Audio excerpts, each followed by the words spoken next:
All right, let's do this. Welcome, ladies and gentlemen, back to another edition of the Uper Farmer Cigar Garage Talks. How's everyone doing tonight?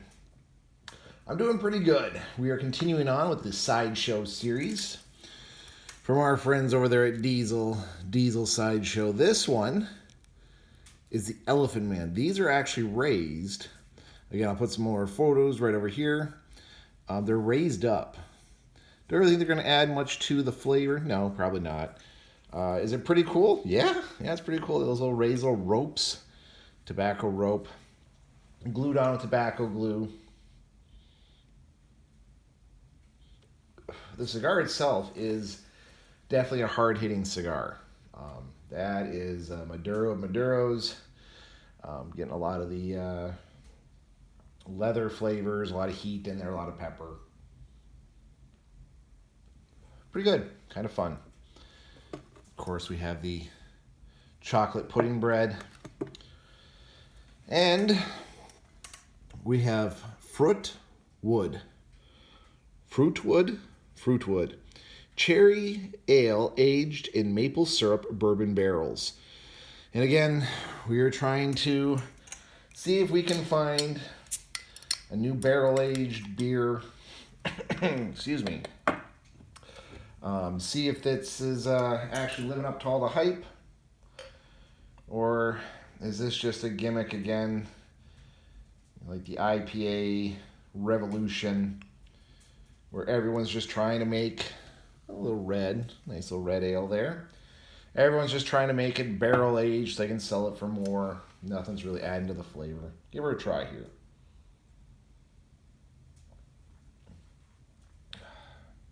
Okay, now that one's actually pretty good. You can taste some of the maple, some of the sugar. Yeah, light berry cherry ale, so this could be from the cherries. Barrels that held maple syrup. Okay. All right. Founders, good job. That barrel aging might have actually helped. Maybe I should try and find a Founders cherry ale to compare it to. But that definitely made it a little lighter, like the barrels are supposed to do. Make it a little bit, a little nicer to drink. So, good job, Founders. You guys picked a good barrel, good mix there. Tonight, we are celebrating, folks. Probably should have got this video out actually today, but I totally forgot about it. There's a massive holiday going on right now, and remember, I do record these in the future and then play them or post them later. But today is December 5th, a national day of celebration. December 5th, you say? What's December 5th? Well, like the Brits have November 5th, remember the 5th of November, we should be singing remember the 5th of December when we got our rights back. That's right, ladies and gentlemen. Today, 89 years ago, we repealed Prohibition, ending the ban and restriction and making illegal the sale of alcohol. So if any of you guys don't know what I'm talking about, in the 1920s, Congress and the House passed a bill to make an amendment that made essentially all hard liquors illegal, making almost all alcohol actually illegal, with only a few notable exceptions of stuff like Applejack and hard apple cider, because the good old boys in the Middle South area said there's nothing more wholesome than having a glass of apple cider. And it's the only way to preserve that harvest. So Congress let them get away with it. But for the first time, we were a dry country for the most part. Led for interesting times. If you don't know, Welch's, the juice company, makes good grapefruit juice, put on the side of their containers, remember, do not take our frozen concentrate or our juice concentrate, mix it with water, add some sugar, and leave it on a shelf with cheesecloth over it for 3 weeks to a month, as this will turn it into wine. And as you should know, wine is illegal in the United States. Go American ingenuity, getting around the rules and the laws, right?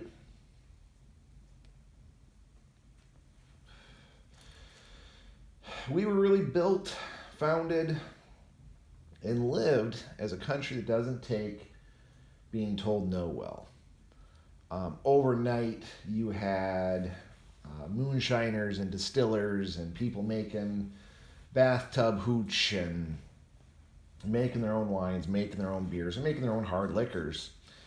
Of course, if you study history, you know this was probably some of the darkest times in the American histories. Gangsters and mobsters started coming out of the woodwork. You have stuff like the Valentine's Day Massacre that happened, where people pretended to be law enforcement officers, rounded up their mob rivals, and executed them on Valentine's Day.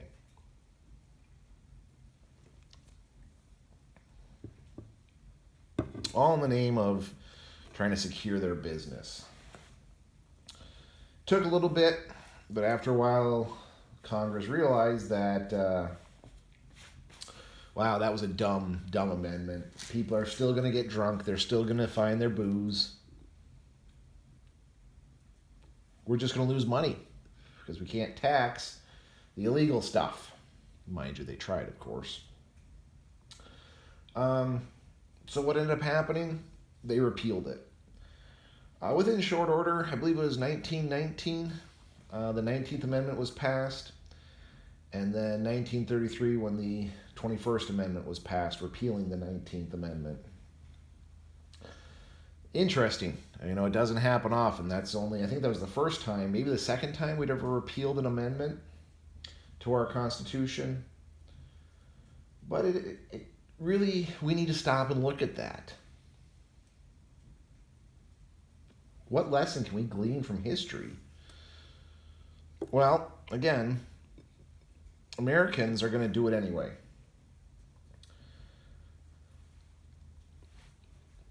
Take one of our freedoms away, we'll take it back by force.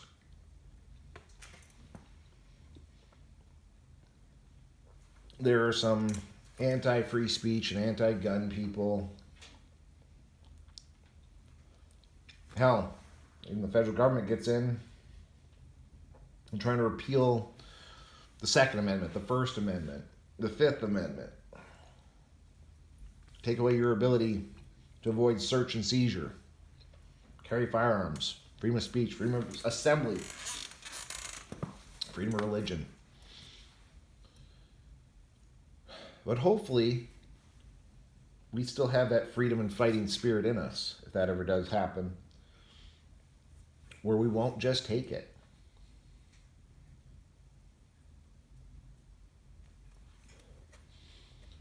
We'll fight for our rights. We'll fight for our freedoms.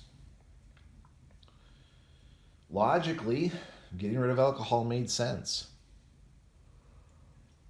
Especially back during the days before Prohibition. You had people going to work, factory jobs, farms, absolutely blitzed out of their mind. Benjamin Franklin writes about the beer boy, how at the printing press, the guys he worked with would say, you know, if you want to be strong, you got to drink strong beer. And so they knew they had a hard day's labor. They started drinking the stouts and instead of the ales, because they'd need that strength. Many accounts of people, you know, drinking what today we consider a fifth's worth of alcohol almost daily. You know, going out to the field, you know, you better take your shot. You know, take a drink so you make it home safe. Take a drink when you get home safe. You know, have your beer or maybe a shot at lunch while at the factory or in the mines. If you think we drink a lot now in the United States, boy, read some of those journals. They drank a ton back then. And it caused a lot of industrial accidents, caused a lot of suffering and heartache. So logically, on a certain level, it made sense to get rid of alcohol. Outlaw it, ban it, banish it. Just like on some levels, there's some logic behind getting rid of free speech, getting rid of firearms, getting rid of privacy, and getting rid of self-incrimination. But what will it lead to? We know what repealing or outlawing alcohol made, the prohibition on alcohol. It led to some of the biggest crime families coming to power, some of the bloodiest times in the streets, and rampant crime. Or rampant ways to get around it.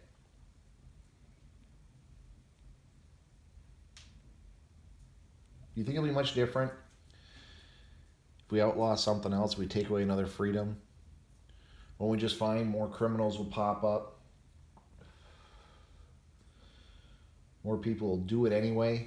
Maybe even drive some people. I know there's stories of Puritans who, once alcohol was abolished, well, they wanted to try this. So then they started drinking. It became high society to be drinking. We become high society to fire guns, to speak freely, to have privacy.